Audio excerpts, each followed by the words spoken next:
Cycle numéro 6.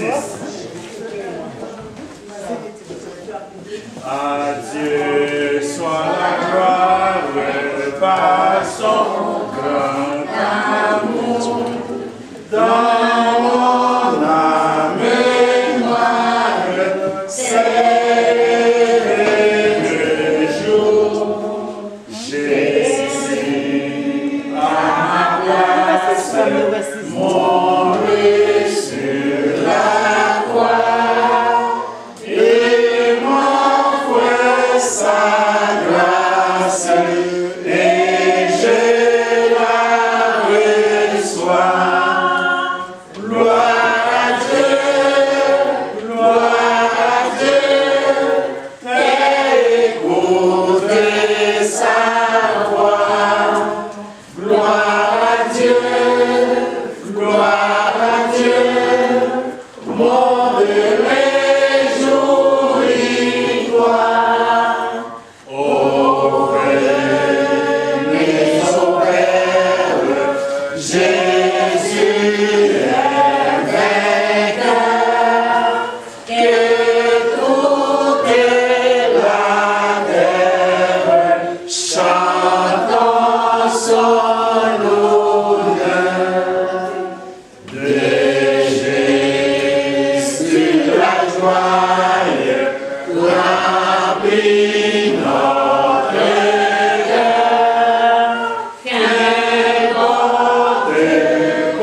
Amen. C'est beau.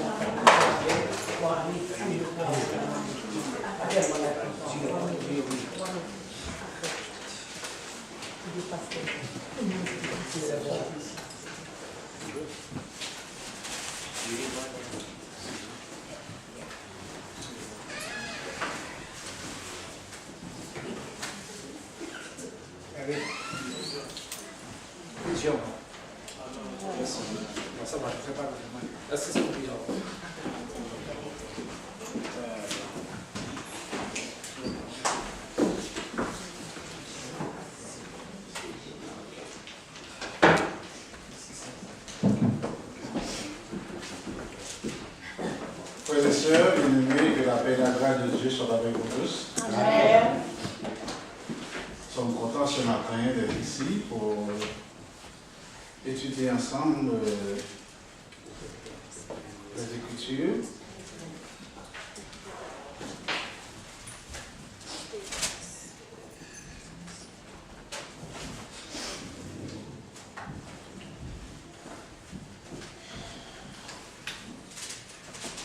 Donc, il y a un ensemble d'ingrédients que nous, les chrétiens, nous avons besoin pour nous édifier pendant que nous sommes encore dans ce corps jusqu'au retour de notre Seigneur Jésus-Christ. Et même après la mort, nous attendons encore, car Paul a dit en Thessaloniciens, 1 Thessaloniciens chapitre 4, je crois, et nous les vivants, nous qui sommes encore vivants, nous ne dévançons pas les morts. Hein? Les morts en Christ ressusciteront premièrement, c'est-à-dire, même après la mort, notre esprit vit encore et nous attendons le retour de notre Seigneur Jésus-Christ. Donc, nous avons un ensemble d'ingrédients comme les cuisinières connaissent ça très bien pour que la nourriture soit bonne. Il y a un ensemble d'ingrédients pour mettre ensemble. Ok? Il y a l'ail, il y a le poivron, il y a tout ça, il y a un ensemble juste pour augmenter la saveur de la nourriture, de même que dans la construction, pour construire un édifice, il y a tout un ensemble de matériaux. Eh bien, nous, les chrétiens, nous avons un ensemble d'ingrédients pour édifier notre âme en attendant le retour glorieux de notre Seigneur Jésus-Christ. Eh bien, ce matin, je voudrais vous entretenir sur un sujet, c'est l'humilité. L'humilité, c'est l'un des ingrédients qu'un chrétien a besoin pour édifier son âme parmi tant d'autres avant même le retour de notre Seigneur. Eh bien, c'est un thème assez vaste. On va voir que l'humilité nous fait grandir dans plusieurs domaines, mais surtout dans le domaine spirituel.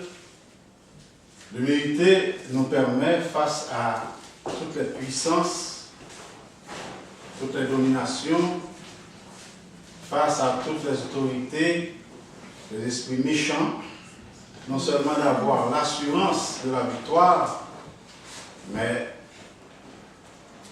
d'être toujours vainqueur. L'humilité suppose l'absence d'orgueil, de vanité. Une personne humble a une juste opinion d'elle-même, de ses points forts, de ses points faibles, de ses réussites et de ses échecs. Donc, nous allons faire la lecture du texte d'or en 1 Pierre, chapitre 4. Nous allons lire deux passages. 1 Pierre 4, verset 7.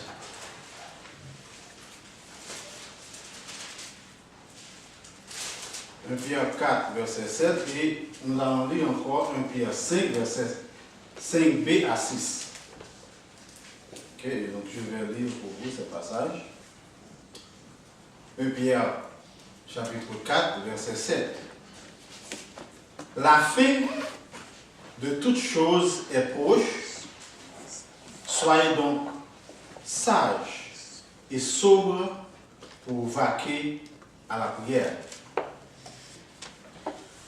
Et l'autre passage, nous le trouvons dans 1 Pierre, toujours 1 Pierre, chapitre 5, versets 5b à 6.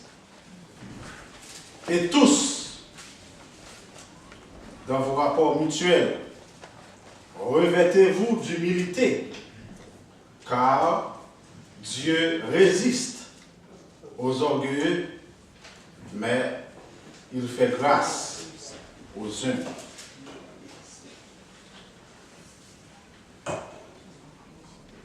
Et en Proverbe, chapitre 11, verset 2,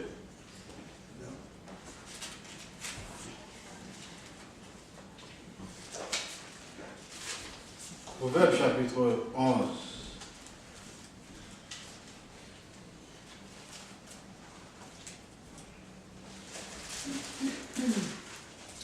Proverbe 11, verset 2, nous lisons: quand vient l'orgueil, vient aussi l'ignominie, mais la sagesse est avec les humbles. L'orgueil peut se définir comme une estime excessive de sa propre valeur, qui fait qu'on est persuadé d'être important ou supérieur en raison, par exemple, de sa beauté, en raison de sa race, de son rang, de ses talents et de sa richesse. La Bible parle d'hommes gonflés d'orgueil, autrement dit, des hommes qui ont une trop haute opinion d'eux-mêmes. Nous verrons ça dans Jacques chapitre 4, versets 13 à 16. Jacques,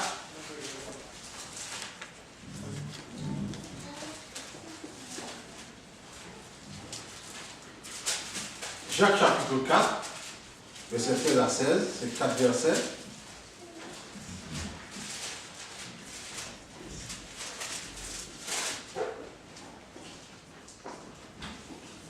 À vous maintenant, qui dites, aujourd'hui ou demain, nous irons dans telle ville, nous y passerons des années, alors une année, nous trafiquerons et nous gagnerons.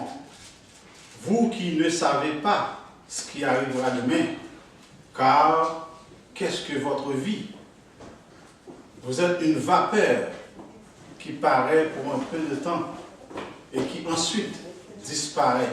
Verset 15. Vous devriez dire, au contraire, si Dieu le veut, nous vivrons et nous ferons ceci ou cela. Mais maintenant, vous vous glorifiez dans vos pensées orgueilleuses. Ces choses mauvaises que de se glorifier de la sorte. Vous voyez, Jacques nous met en garde contre une certaine pratique. Même aujourd'hui, nous voyons ça. Et alors, les gens voient comme quelque chose d'ordinaire, de dire, ok, dans 3 jours, je vais faire ceci, dans une année ou bien dans un mois, je vais faire cela, mais sans penser à ce qui peut arriver. Chaque nous met en garde à ça. Parce que la vie ne dépend pas de nous. La vie dépend de Dieu. Amen. Si nous sommes en vie, c'est grâce à Dieu que nous vivons. Et nous devons toujours avoir cette humilité de dire, si Dieu veut, on le fera. Parce qu'on ne sait pas encore ce qui arrivera demain. Dans 2 Timothée chapitre 3, verset 4, nous voyons que Paul, qui a écrit à Timothée, son enfant spirituel,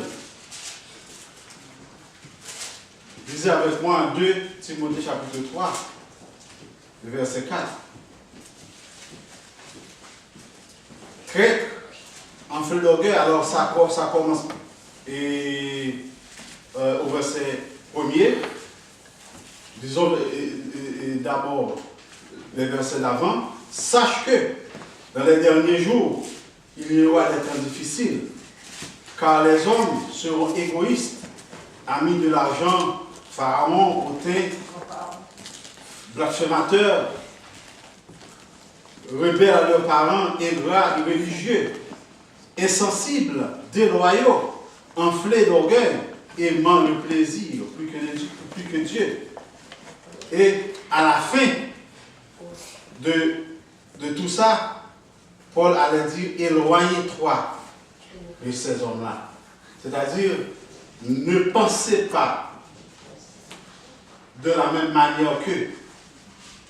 S'ils vivent, ils pensent que de par leur propre force, ils peuvent faire telle ou telle chose, eh bien vous, au contraire, vous devez être humble parce que vous savez que demain ne vous appartient pas. Les humbles, par contre, essaient d'avoir un regard honnête et objectif sur eux-mêmes. Ils admettent leurs imperfections et leur infériorité devant Dieu. Nous devons toujours savoir que nous sommes imparfaits devant Dieu. Nos imperfections doivent toujours apparaître dans nos langages. Parce que Dieu dit qu'il résiste aux orgueils. S'il y a quelque chose que Dieu hait, c'est l'orgueil. Et c'est pour ça qu'il a précipité Lucifer. Parce que Lucifer pensait qu'il pouvait prendre la place de Dieu parce qu'il voyait qu'il avait du pouvoir. Et n'oubliez pas que Dieu a dit qu'il donnera sa gloire à personne. Et nous allons voir, il y a beaucoup de gens qui, comme exemple de la Bible, vous savez que l'Ancien Testament, la Bible entière, est écrite pour nous donner exemple comment nous devons vivre. L'Ancien Testament, tout ce qui le peuple d'Israël a vécu, tout ce que le peuple d'Israël a vécu, c'est pour nous aujourd'hui, pour nous permettre de voir, de connaître le caractère de Dieu. Okay? Et Jésus est venu juste pour matérialiser ça. Ok? Donc, il faut admettre nos imperfections et notre infériorité devant Dieu. De plus, les humbles reconnaissent les points forts des autres. Et ils s'en réjouissent. Lorsque nous lisons Philippiens, chapitre 2, versets 3 à 11, on verra. Philippiens. Qu'est-ce que Paul a enseigné? Philippiens, chapitre 2, versets 3 à 11. On va voir.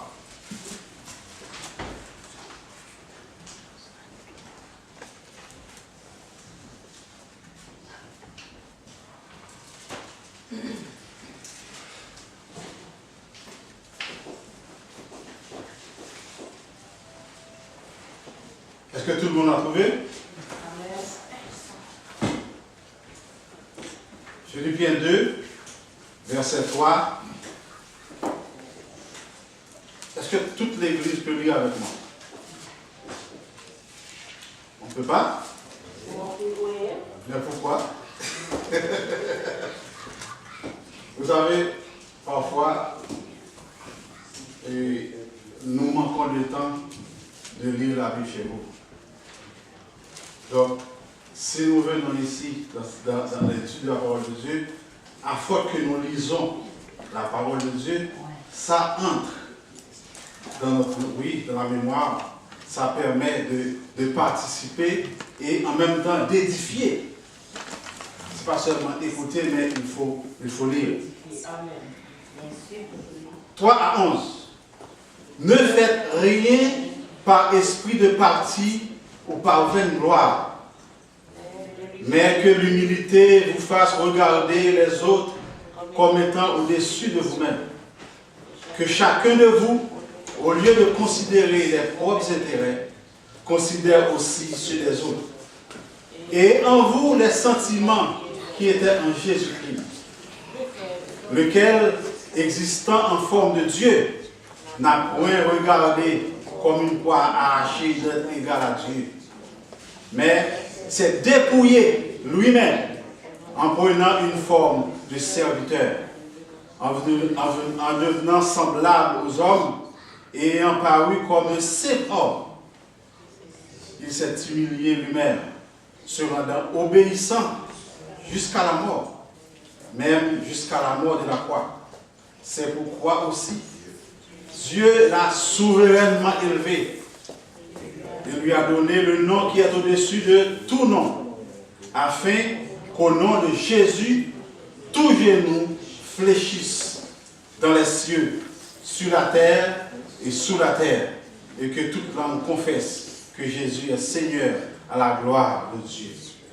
Les sentiments qui étaient en Jésus-Christ, l'humilité, il fait partie. Il s'est humilié lui-même. Eh bien, nous, la Bible nous recommande d'avoir ces sentiments. Par conséquent, les humbles ne sont pas dévorés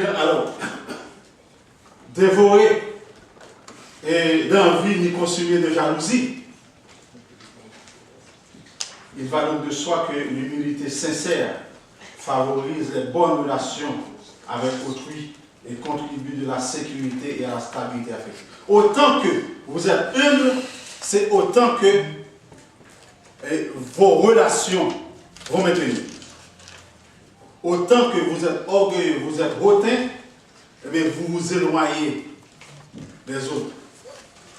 Et à chaque fois, vous êtes tombé dans cette situation, même Dieu vous rejette.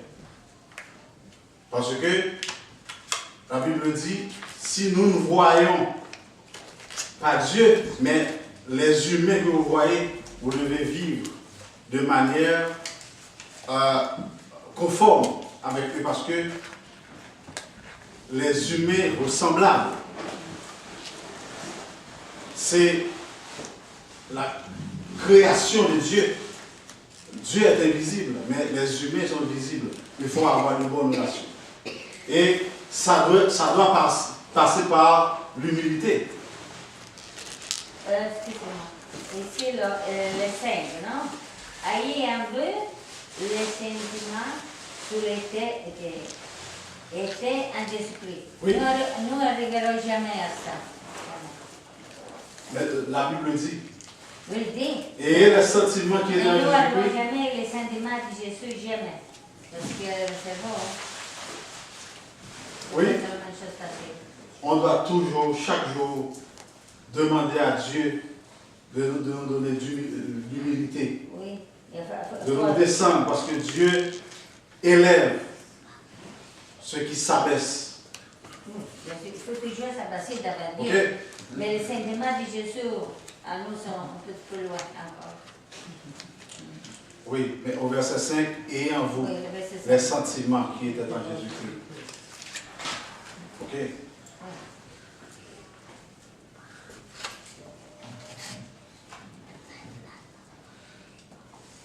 avant de venir sur la terre, la Bible nous dit que Jésus était Dieu, Dieu puissant dans le ciel, mais il s'est humilié lui-même, prenant une forme humaine, et il a été un homme parfait, sans péché, et toutes sortes d'injures lui ont été infligées.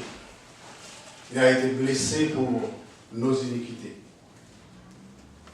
On l'a brisé, mais il s'est humilié. C'est à cause de vous et de moi. Il possédait un talent, une intelligence et une connaissance inégalée. Ça, nous le savons. Pourtant, il n'a jamais cherché à se faire remarquer par son orgueil. Non, par l'orgueil, non. Nous devons avoir ce sentiment en nous. Il est toujours resté humble. Jésus a lavé les pieds des disciples pour nous donner l'exemple de l'humilité. Cela ne veut pas dire que, comme d'autres dominations, nous devons laver les pieds et littéralement les uns les autres. Mais c'est un exemple d'humilité que Jésus nous a donné.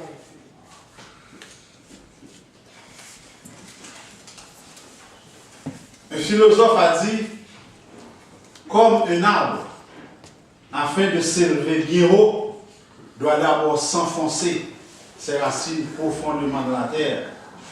De même, quiconque n'a pas son cœur affermi par les profondes racines de l'humilité ne s'élève que pour une ruine certaine. Donc avant de s'élever, il faut savoir s'abaisser. L'humilité est une force.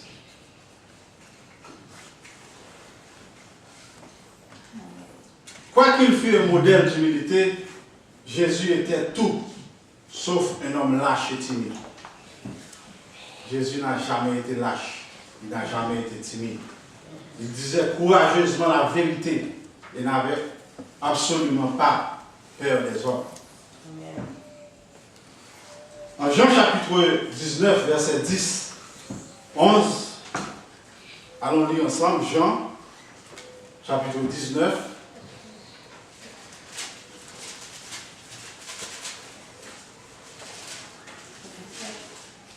Jean 19, 10, 11. Pilate lui dit, est-ce à moi que tu ne parles pas? Ne sais-tu pas que j'ai le pouvoir de crucifier et que j'ai le pouvoir de te relâcher? Quelle insolence! Pilate ne savait pas à qui il parlait. Il ne savait pas que c'est Dieu qui était en face de lui. Jésus répondit, tu n'aurais sur moi aucun pouvoir s'il ne t'avait été donné d'en haut. C'est pourquoi celui qui me livre à toi commet un plus grand péché. Tout ça, c'est une façon de s'abaisser pour remplir sa mission. La parole de Dieu encourage l'humilité parce que les œuvres de cœur acceptent volontiers les conseils et que c'est un plaisir. Lorsque quelqu'un est humble, on a toujours le plaisir de lui parler. On a toujours le plaisir de l'enseigner. Okay? L'humilité nous permet d'écouter les autres. L'humilité nous permet de nous abaisser pour entendre. Et pourtant, les orgueilleux, ce n'est pas ça qu'ils font. Ils pensent qu'ils ont tout déjà.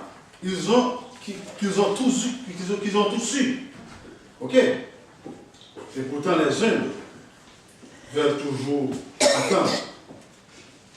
Ok? En Luc, chapitre Et alors en Matthieu, chapitre 18, versets 2 à 6. Matthieu 18, 2 à 6.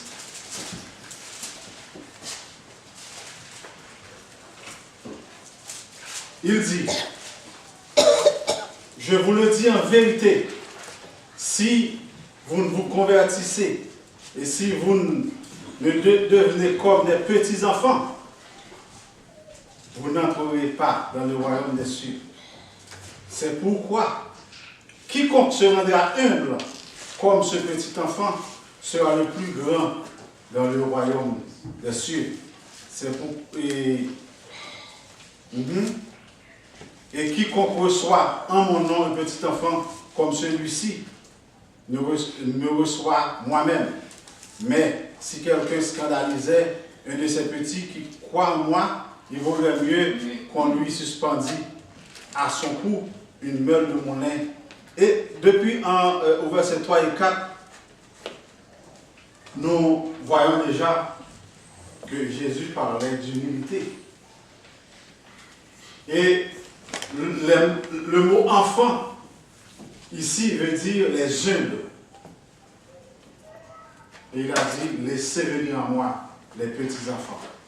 Qu'est-ce que ça veut dire? Les humbles. Ok? Les humbles.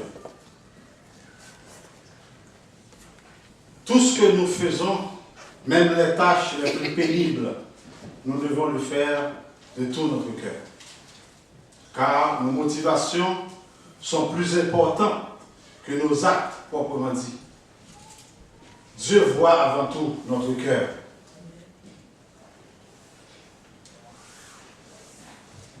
Nous tous ici, nous travaillons ou nous avons travaillé. La Bible nous recommande d'être humble avec nos patrons.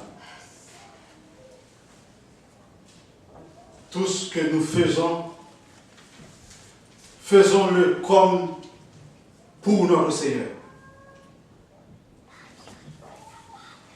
Nous avons accepté de travailler pour avoir de l'argent.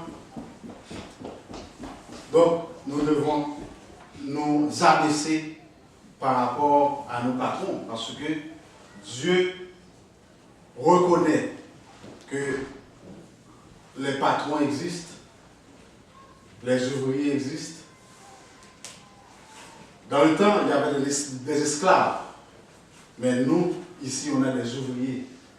Et vous, ouvriers, vous devez faire votre travail avec un cœur humble.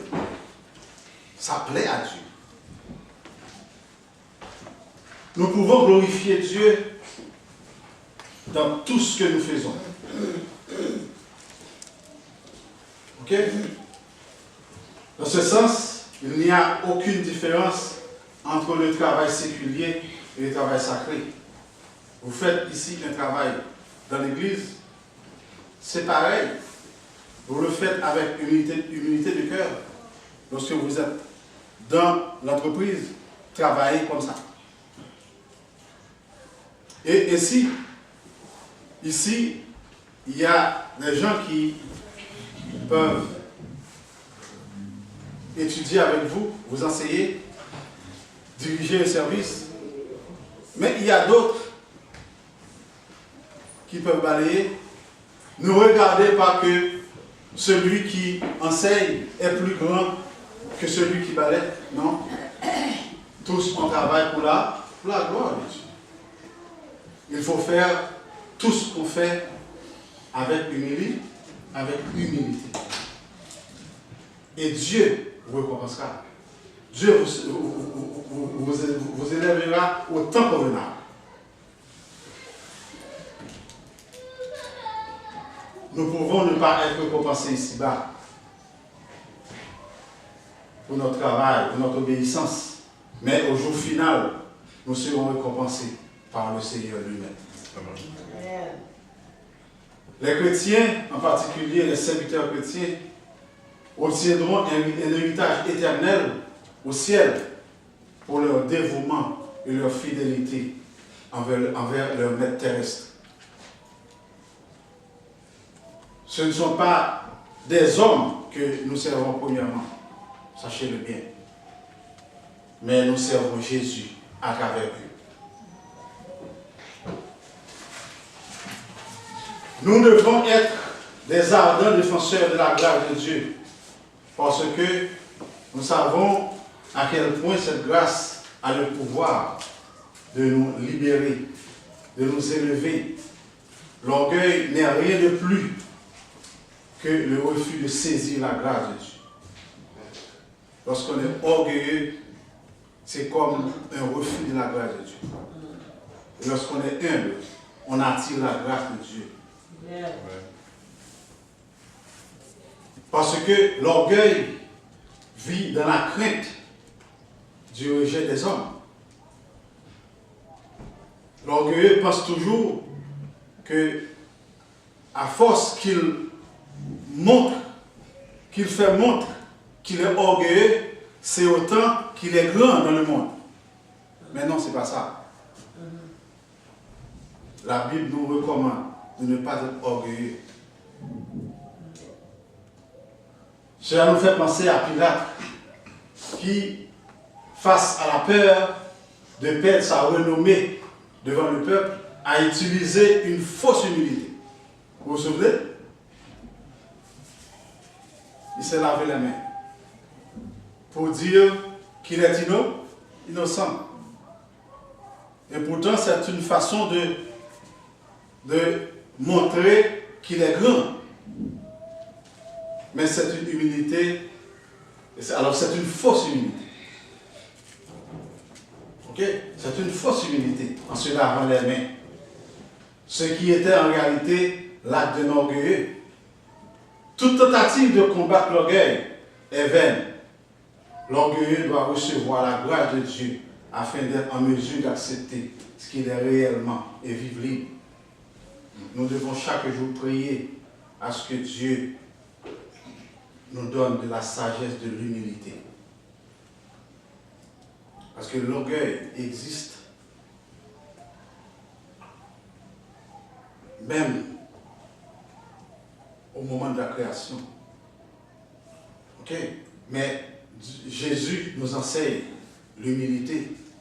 C'est parce que il sait que l'humilité, c'est la base même d'une vie chrétienne.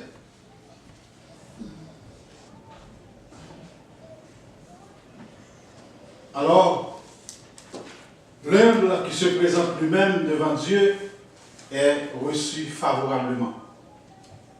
Un homme humble est donc nécessairement un orgueilleux qui s'est humilié. C'est-à-dire, notre nature humaine, en nous, notre nature adamique, est orgueilleuse. Mais c'est Dieu qui peut nous rendre humbles. Ok? La Bible parle du vieil homme. Vieil homme. L'Adam. Mais Jésus est venu pour nous donner le chemin, pour nous donner la route vers la vie éternelle.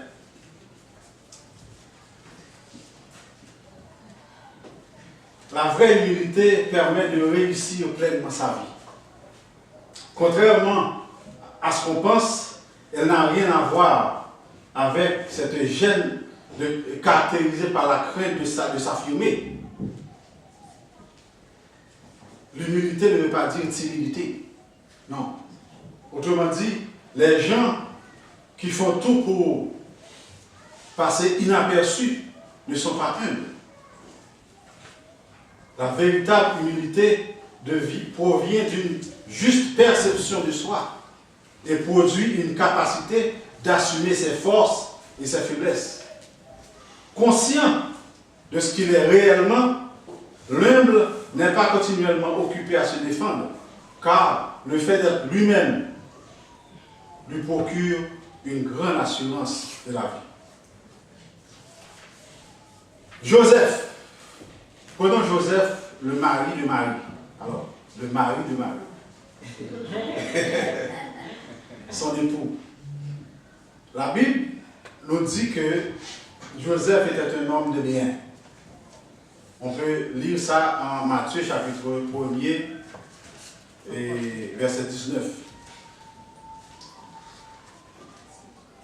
Cet homme dont on ne parle pas beaucoup, on voit Joseph élever son enfant. Il était charpentier, mais après,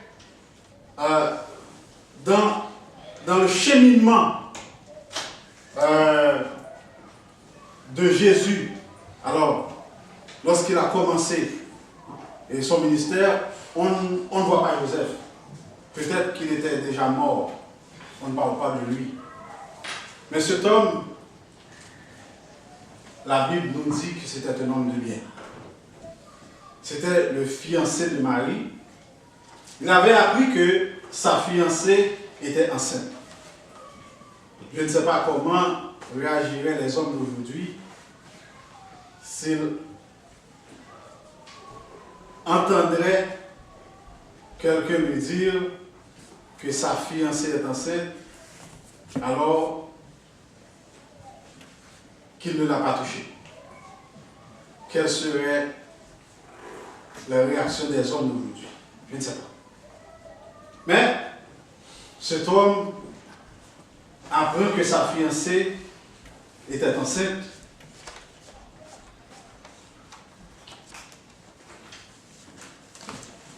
Marie et Joseph s'étaient convenus d'être ensemble, de se marier. Mais Joseph, son humilité ne lui permettait pas d'aller dans la rue pour dire aux autres ce qu'a fait Marie. Mais dans son humilité, il a accepté. Et il a même dit à Marie que nous allons laisser ça de côté pour que les gens, d'autres gens ne connaissent pas l'affaire. Joseph, qui était un homme de bien, pensait secrètement se séparer d'elle. Ne voulons pas la diffamer. Mais prenons Marie elle-même, qui, ayant appris par l'ange qu'elle allait être enceinte, accepte l'opprobre du rejet. Là encore, il faut se remettre dans la pensée orientale.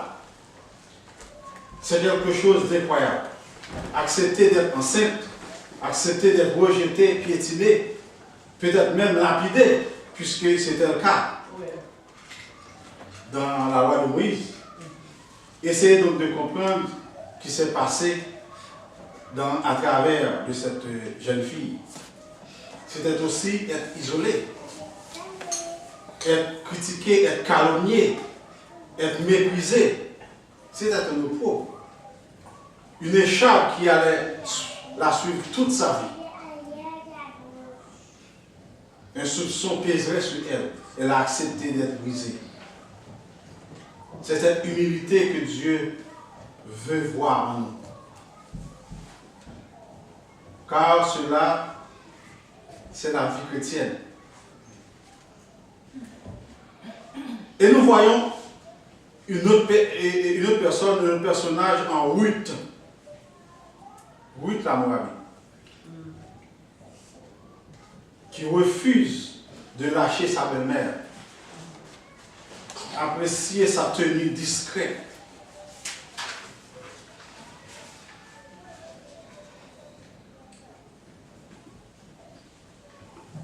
Écoutez ce que dit cette jeune femme. J'irai partout où tu iras. Ton Dieu sera mon Dieu. Remarquez sa persévérance, son affection envers sa belle-mère, Naomi, qui faisait de la, disons, de la contre-évangélisation, parce que n'oublie pas que Ruth, s'est mariée avec Boaz. Et si nous voyons le cheminement, on va voir que c'est dans cette lignée que Jésus est venu. Voilà l'évangile. C'est-à-dire, Naomi, sans le savoir, faisait de la contre-évangélisation. Mais Ruth, possédant l'Esprit de Dieu, malgré que Naomi lui a dit de laisser tomber, non. Retourne dans ton pays. Non, j'irai partout où tu iras. Ok? Donc, nous voyons Anne, tant d'autres exemples, devant Élie, le sacrificateur, qui pleura. Et le sacrificateur Élie a dit qu'il était saoul, qu'il était ivre. Elle dit non, je ne suis pas ivre. Je sais ce que je cherche. Il s'est humilié juste pour avoir la grâce de Dieu.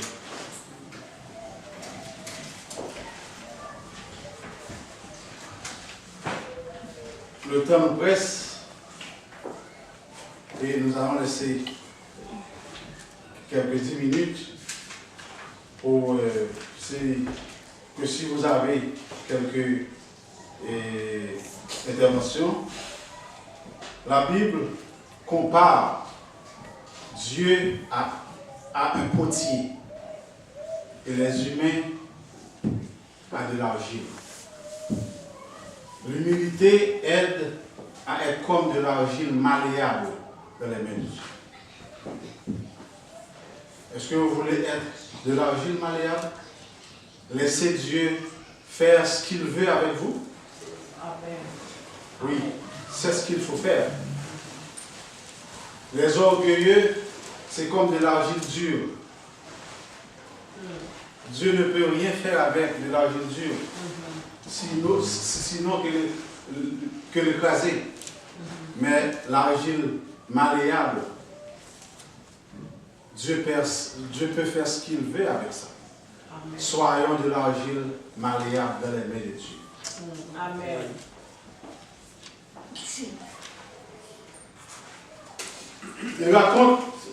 On raconte une histoire d'une jeune femme qui était aveugle.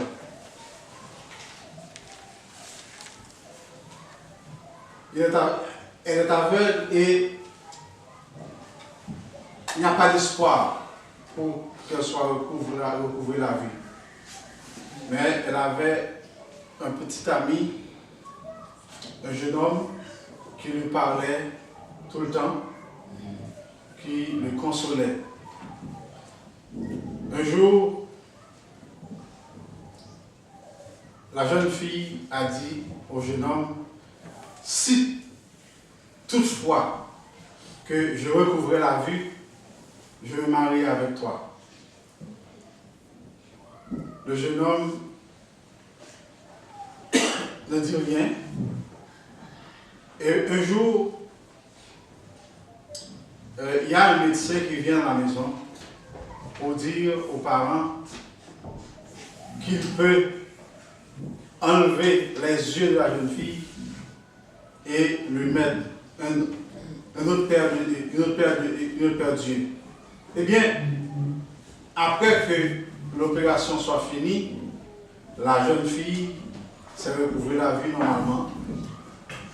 Et puis le jeune homme vient lui parler. Elle a entendu la voix, c'est son ami. Et puis, elle a dit, oh enfin, je te vois. Le jeune homme dit, eh bien maintenant que tu vois, on va se marier. Mais il a remarqué que malgré les yeux du jeune homme sont ouverts, le jeune homme ne voit pas. La jeune fille a dit, qu'est-ce qui se passe? Il me semble que tu es aveugle. Le jeune homme dit, oui. tu veux te marier avec moi? La jeune fille regarde l'homme et dit, je ne me vois pas me marier avec un aveugle. Le jeune homme s'en va. Quelques jours après, il envoie une lettre à la jeune fille pour lui dire, les yeux que tu as, prends-en soin. Parce que avant qu'ils devenaient les tiens, ils étaient les miens. C'était mes yeux que je me suis fait arracher pour te donner. Et la jeune fille pleurait.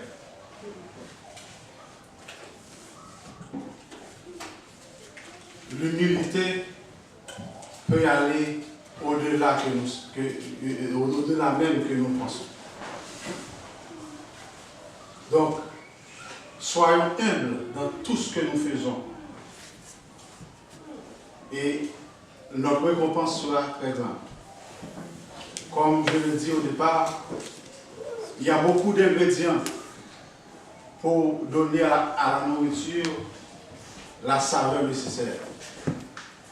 Il nous faut beaucoup de matériaux pour construire la maison. De même, nous avons besoin de beaucoup d'ingrédients pour nous édifier en tant que chrétiens, en attendant le retour du Seigneur Jésus-Christ. Et l'humilité est un ingrédient important de notre vie. Amen. Que le Seigneur vous bénisse. Amen. S'il y a quelques questions, il y a 5 minutes. Si, en parlant de la jeune fille, normalement, on se trouve, dans quel passage on peut trouver ça? Non, c'est une histoire. C'est une histoire. Oui, c'est une histoire. Ah, c'est ça que je dis. Et puis d'autant plus, je dis non seulement que les chrétiens doivent avoir l'humilité, mais ils doivent avoir aussi la foi, l'espérance, la charité, l'amour, la persévérance, la tempérance, la bénignité, la sagesse, l'humilité, la courtoisie. Les chrétiens ont besoin de tout ça, normalement, pour servir Dieu vraiment. Oui. Et puis le passage de Jacques, chapitre 4, verset 7, oui. Normalement, et que vous devriez dire au contraire, si Dieu le veut, nous vivons et nous ferons ceci et cela. Ce verset-là, je l'ai toujours souligné, parce que moi, je n'ai jamais dit demain. Oui. J'ai toujours dit demain si Dieu le veut. Oui, mais quand j'entends que les chrétiens disent ça, normalement, demain, c'est pas pour dire quelqu'un qui est dans le monde qui ne sache rien, qui ne connaissent pas la Bible, normalement, là pareil. Ça me touche beaucoup, ça fait mal. Normalement, je veux dire, le chrétien doit dire demain si Dieu le veut. Ne dis pas que demain, c'est pas bon parce que on ne sait pas demain ce que ça va apporter. Oui. C'est le Seigneur seul qui sait. Nous devons nous procurer de tous les fruits de l'esprit pour nous édifier, pour construire notre âme. Ok? L'humilité, fait partie. Et je vous remercie de m'avoir entendu. Et allons en prière. Notre Seigneur, notre Dieu, nous bénissons ton nom. Tu es digne de gloire, digne d'adoration. Merci pour les paroles que nous venons d'entendre de toi. Permets, ô Dieu, que nous pratiquions l'humilité en nous, en tout ce que nous faisons. Merci pour tous ceux qui sont là, étaient là ce matin pour entendre ces paroles. Et permets que ce service d'adoration soit pour nous un bénéfice. Au nom de Jésus, notre Sauveur, nous t'en prions. Amen. Amen. Allora, come va? Non c'è male in te. Non è che la maglia sei. Sì, l'anna